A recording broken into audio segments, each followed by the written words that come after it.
What's up and welcome back to Urban Gardening Canada. My name is Bree and I garden in Ottawa Zone 5. I'm super excited about today's video. It's all about how to grow mushrooms. I'm going to be planting wine cap mushrooms, and we love mushrooms in this house, and so it's one of those things that we just haven't planted yet and has been something that we have to keep buying from the grocery store. So I'm super stoked about being able to grow my own mushrooms at home because it's going to save us money for groceries. It's a perennial crop, so it's going to keep coming back every single year, and it's also a variety that you can't get at the grocery store and only can be found at some farmers markets. So I am really looking forward to getting them.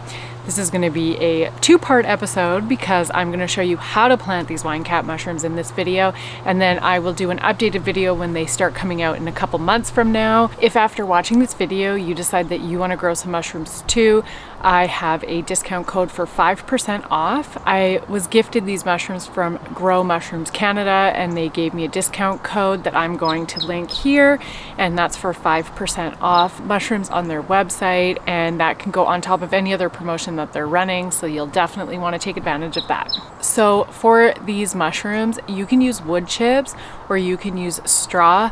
I am actually going to be using switchgrass, which I was able to pick up from a local farm here in Ottawa. And I love this because switchgrass is actually a native perennial grass, and so it just makes it even more sustainable to be using that. But if you only have access to straw or wood chips, that's also a really great option to use. Make sure you avoid using hay if possible, because hay has a lot more seeds in it than the straw. Or if you have access to switchgrass like I do here in Ottawa, you want to find something that doesn't have a lot of seeds in it, because then the seeds are going to start growing and competing with the mushrooms, and you really want to avoid that. The other thing you want to avoid using is cedar wood chips, because cedar actually has antifungal properties to it. So of course, if you're planting your fungi mushrooms with these wood chips, you don't want to have any type of antifungal properties happening. The second thing you want to do is you want to pick out a place that has a good amount of shade, because mushrooms don't like the hot beating sun on them. If you have a place in a perennial garden or underneath any berry bushes, that's a really good place to be putting your mushrooms. I am putting mine on my side yard right against the fence. I've got perennials in there. I have hostas and ferns in there, so it's a perfect spot. It gets a couple hours of sunlight during the day, but otherwise it's in the shade all day long.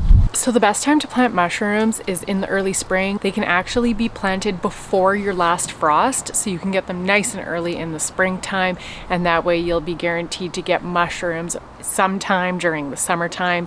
I was behind on it, and so I planted mine in late spring, and so I'm hoping to be able to get some mushrooms this fall. Really, they're super easy to plant. The main thing that you need to have is the right substrate, so your straw or your switchgrass, and a nice shady location that you are able to access to water, and that's all you really need other than your mushroom package. So once you've picked up your straw or your wood chips, you're going to find your location.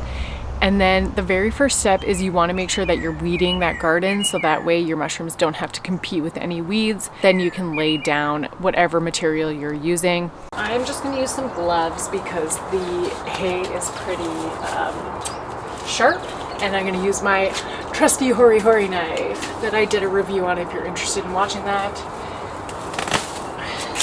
We're just going to cut it open, simple as that. So what you're going to do is you are going to wet your straw or wood chips so they're not dripping, but they have a nice good moisture to them, and you are going to place a layer of it in the garden that you plan on planting it in.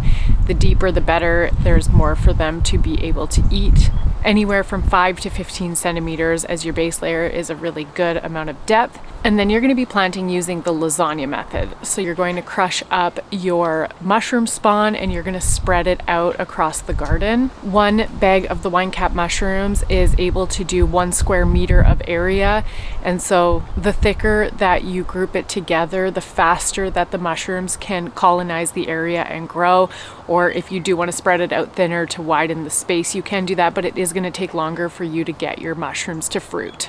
And then you're going to do another layer of mulch over top of the spawn, so hence the lasagna method. Depending on how deep your garden bed is, you can do 2 or 3 layers, but because mine is quite shallow, I'm just going to do mulch, spawn, and then some mulch again. And then once you've put in that second layer, that's again another 5 to 10 centimeters in depth, you're just going to want to give it a good watering. And depending on how your season is, if it's really hot and dry, you'll want to go out and water every single day for the first few weeks, and then you can switch to a more semi-regular watering of a few times a week. But if it's a really rainy season, just let nature take care of it and they will water the spawn for you, so you don't have to go out and do any type of watering. The more regular watering that your spawn gets, the faster it will colonize and grow mushrooms for you. So it all just depends on how much energy you have and how fast you're looking to get your mushrooms. So that's really everything to grow these wine cap mushrooms. And now all we have to do is wait. So I am going to do a second part to this video in a few weeks from now when there's some kind of change that's happening. But until then, all we can do is wait for these mushrooms to come. So I will see you in that next video, and I hope you're planting mushrooms along with me, because this is a really cool perennial crop to be adding to your garden. Thanks so much for watching. If you enjoyed today's video, make sure to give it a thumbs up and subscribe to the channel, and I'll see you in the next video.